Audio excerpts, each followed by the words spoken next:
commonly used painkillers, such as ibuprofen, provide little benefits against backache and cause side effects such as stomach ulcers and bleeding, a new study has warned.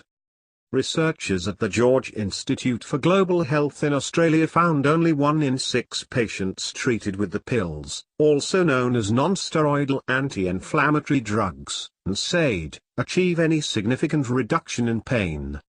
Earlier research has already demonstrated paracetamol is ineffective and opioids provide minimal benefit over placebo.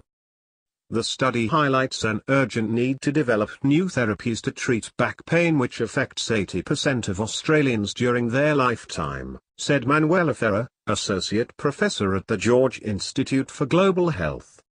Back pain is the leading cause of disability worldwide and is commonly managed by prescribing medicines such as anti-inflammatories, said Ferrer. However, our results show anti-inflammatory drugs actually only provide very limited short-term pain relief. They do reduce the level of pain, but only very slightly, and arguably not of any clinical significance, said Ferrer. When you factor in the side effects, which are very common, it becomes clear that these drugs are not the answer to providing pain relief to the many millions of Australians who suffer from this debilitating condition every year, Ferrer added. Researchers, who examined 35 trials involving more than 6,000 people, also found patients taking anti-inflammatories were 2.5 times more likely to suffer from gastrointestinal problems such as stomach ulcers and bleeding.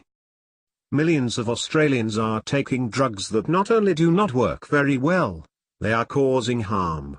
We need treatments that will actually provide substantial relief of these people's symptoms, said Gustavo Mercado from the George Institute. Better still, we need a stronger focus on preventing back pain in the first place. We know that education and exercise programs can substantially reduce the risk of developing low back pain, he said.